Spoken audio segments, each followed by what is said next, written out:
Après 9 heures de route, parcourues de nuit, nous arrivons enfin à notre gîte, épuisés.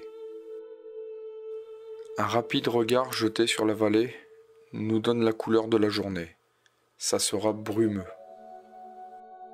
Nous oublions la fatigue et décidons d'attaquer rapidement l'ascension du rocher du Caire.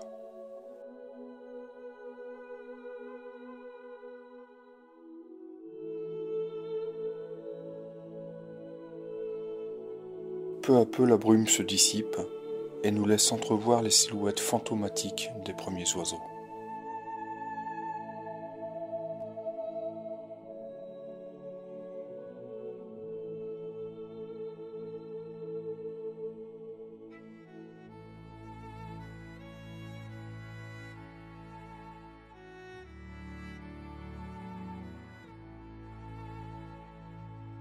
Heureusement pour nous, nous avons accès à un flanc de la falaise qui nous permet d'observer les oiseaux posés.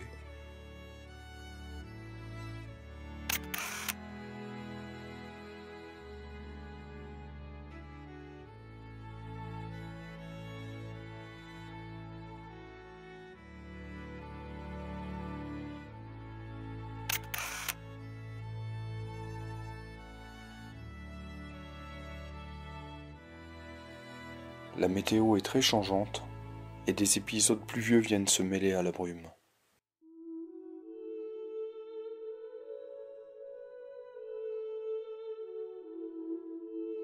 Les vautours ne sont pas très actifs aujourd'hui et les vols sont rares.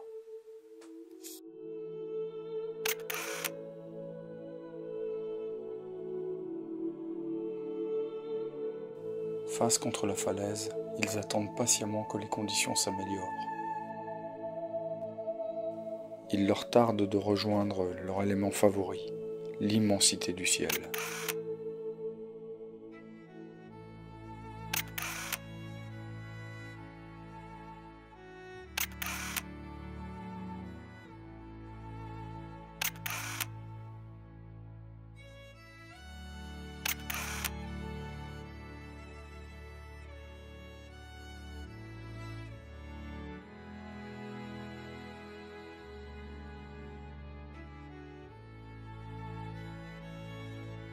Bon voilà, on est en train de se préparer, là, on va démarrer pour notre seconde journée. On a commencé hier, voilà, sur ce paysage assez exceptionnel où la nature a décidé qu'elle devait garder ses droits et d'une certaine manière où l'homme a décidé qu'il pouvait peut-être filer un petit coup de main à la nature aussi, puisqu'on a vu des gypaètes barbus qui étaient prêts à être relâchés, hein, des jeunes gypas qui vont bientôt être relâchés sur cet environnement.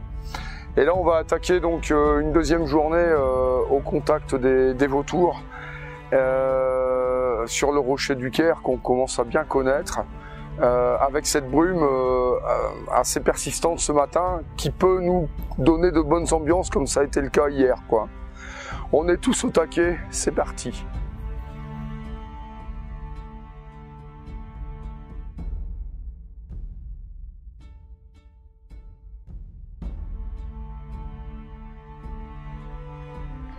Voilà, nous voilà partis donc pour l'ascension, une demi-heure à peu près, pour monter, rejoindre le petit coin de rocher qui nous permet d'appréhender le bord de la falaise et les oiseaux un peu posés.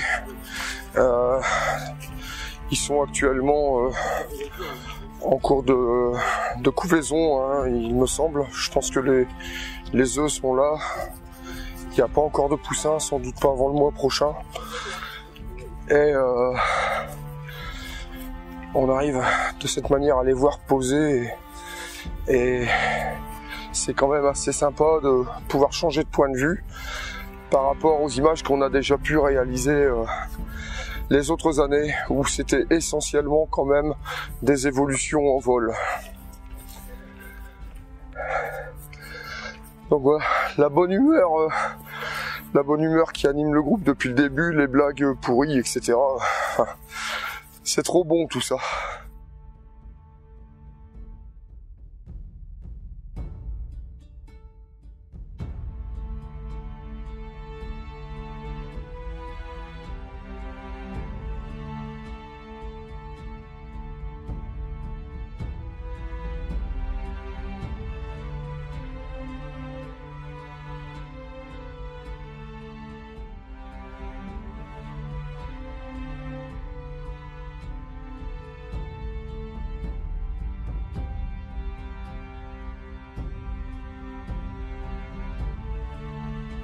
Nous verrons régulièrement ce parent dévoué quitter son nid et venir se dégourdir un peu les ailes avant de le regagner rapidement.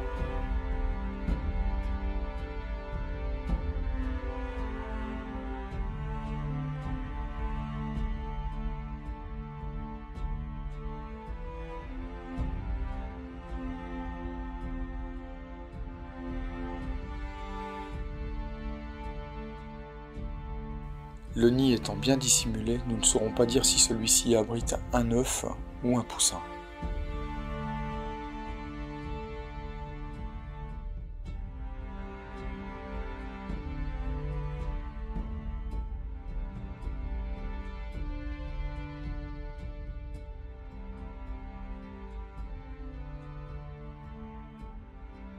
La chance nous sourit et nous localiserons un autre nid beaucoup plus accessible à environ 400 mètres de distance. Le nid est occupé et l'un des parents s'emploie à nourrir le petit, visiblement affamé.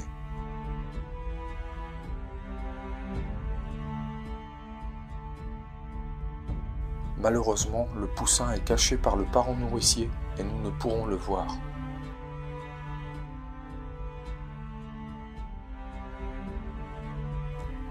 Dans le même temps, d'autres vautours se relaient pour alimenter un interminable balai aérien au-dessus de la vallée.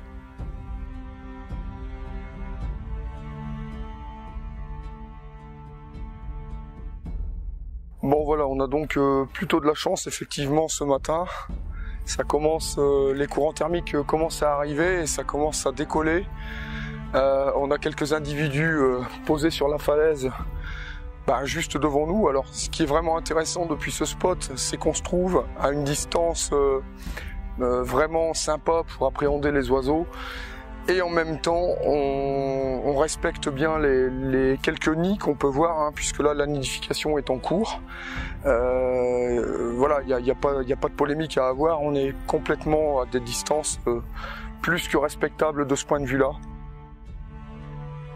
Les vautours consacrent beaucoup de temps au nettoyage minutieux de leur plumage.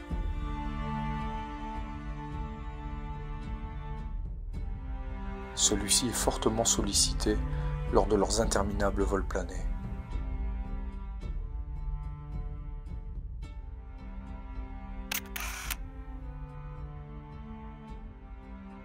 Les oiseaux se rassemblent parfois dans une franche proximité sur certains perchoirs, sans doute beaucoup plus confortables que d'autres. Alors par contre, pour le moment, uniquement du vautour fauve. On n'a pas encore pu voir de JPA à part ceux qui étaient prêts à être relâchés hier. Et on n'a pas aperçu non plus de vautour moine ou de percnoptères, ou peut-être même d'autres espèces intéressantes qui ne seraient pas des rapaces. Je pense au Ticodrome échelette, hein, bien évidemment. On se tient aux aguets, mais voilà. Là, aujourd'hui, deuxième matinée, uniquement du vautour fauve à presque 11 h du matin, là.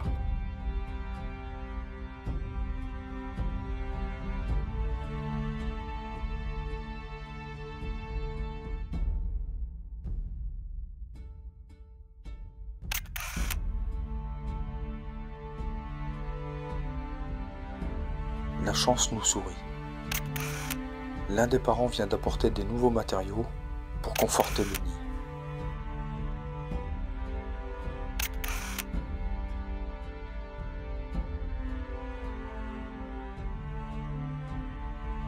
Ils s'en profitent pour échanger leur place auprès du poussin et le parent couveur se retrouve bien orienté par rapport à nous.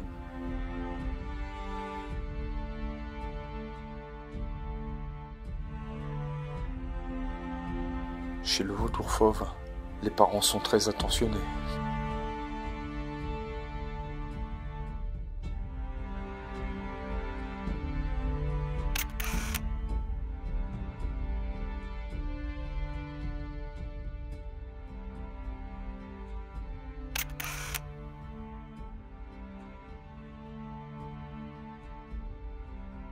Quelques heures plus tard, nous apercevrons enfin le poussin lors de l'un de ses repas. Il se nourrit de viande régurgitée par les parents.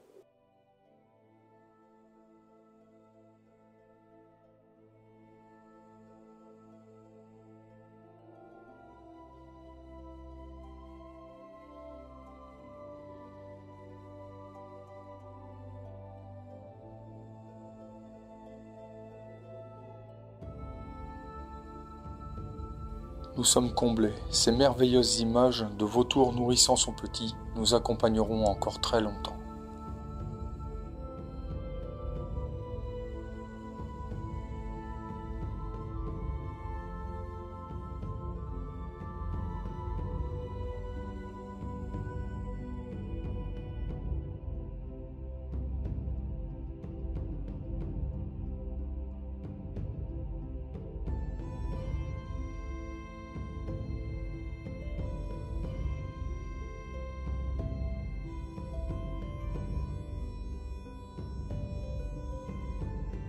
La remontée vers la civilisation s'annonce tout aussi périlleuse que la descente.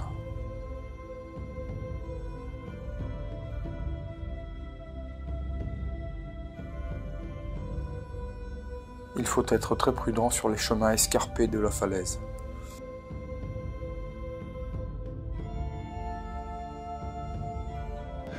Donc, une très belle journée aujourd'hui encore, avec des surprises.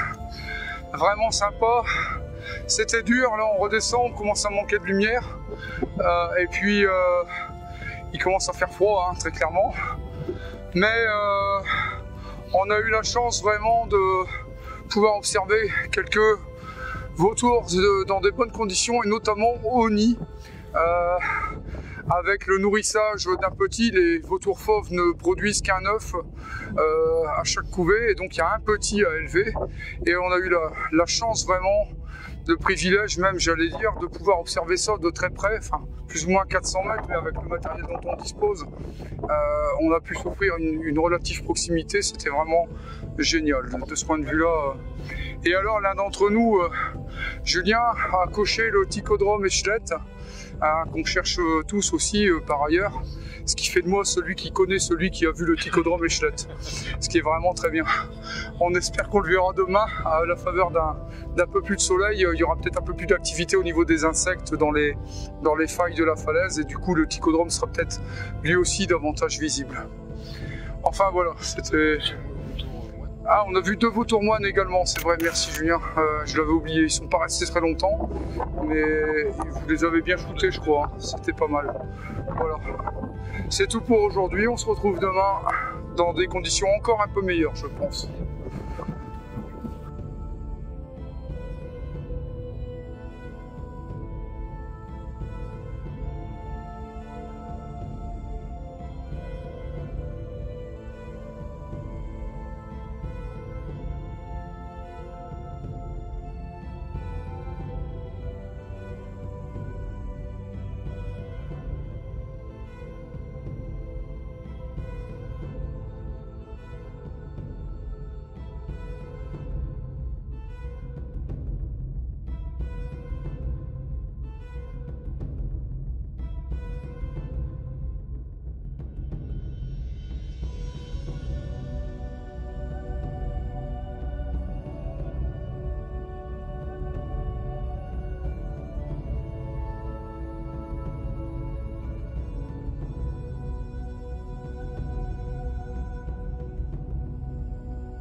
Donc, c'est notre combien? Troisième journée.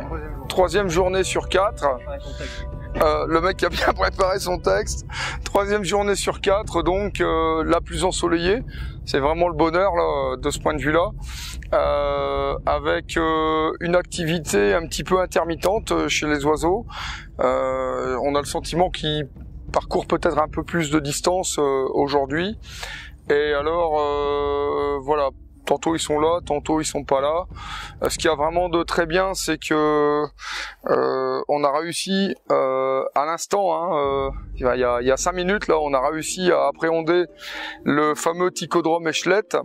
Donc je suis passé du rang de celui qui connaît celui qui a vu le Ticodrome Échelette à celui qui a fait aussi le Ticodrome Échelette. Ce qui est vraiment un chouette progrès. C'était vraiment très intéressant. C'était vraiment très intéressant.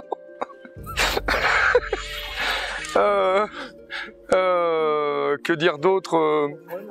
Les vautours moines encore, bien tournés ici au-dessus. Malheureusement toujours pas posés les vautours moines. peut-être que c'est pas le bon secteur pour ça. Et malheureusement encore, le nid que l'on surveille là-bas au loin, l'adulte qui est en train de couver est toujours mal orienté par rapport à nous depuis ce matin, quoi. Ça fait presque 12 heures qu'on est là, hein. Donc on va encore patienter un... On s'en bat les couilles. Bon allez, c'est tout pour aujourd'hui. Je peux couper. Tu peux couper. Enfoiré.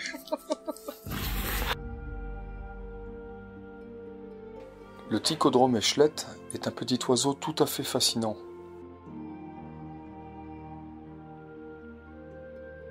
Il ne mesure guère plus de 15 cm et il n'est pas facile à apercevoir lorsqu'il parcourt les failles le long des falaises à la recherche des insectes dont il se nourrit.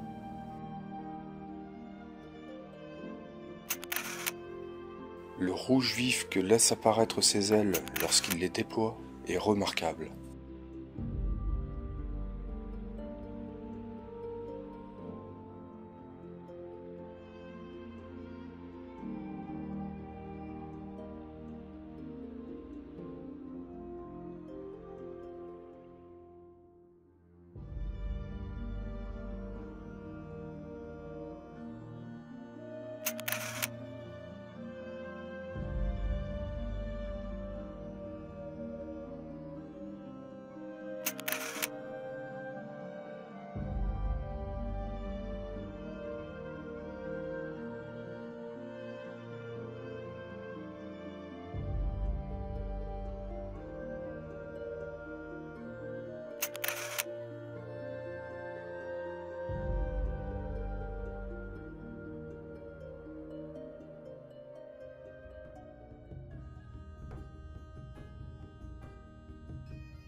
À travers les perturbations atmosphériques, nous pouvons observer ce vautour dans un comportement de défense de son nid.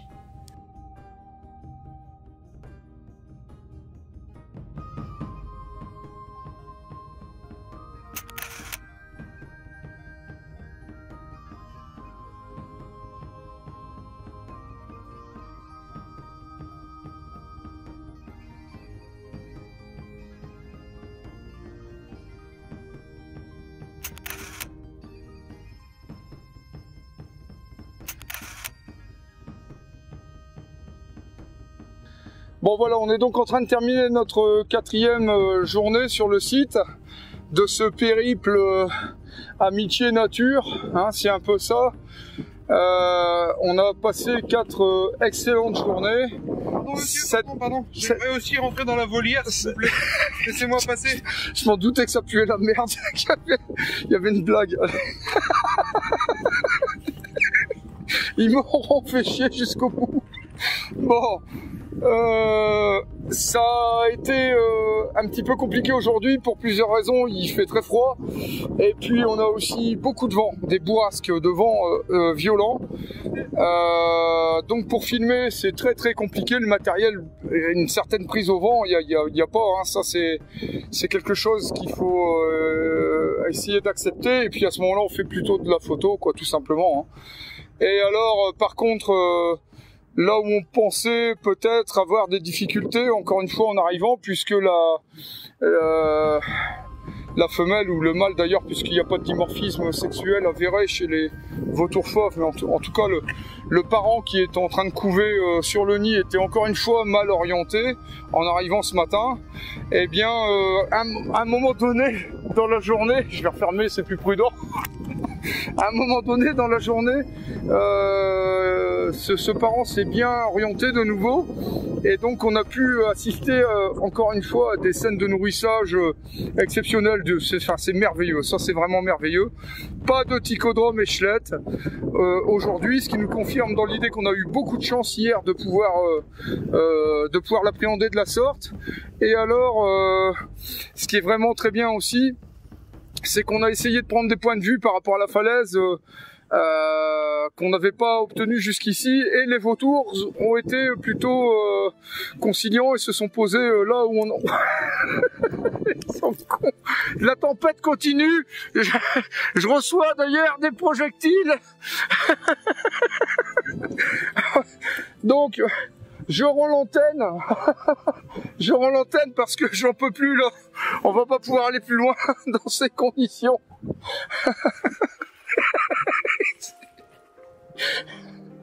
Je comprends pas comment on a pu faire des images sérieuses dans ces conditions-là. Je me demande comment on a réussi à bosser dans ces conditions-là. Ouais.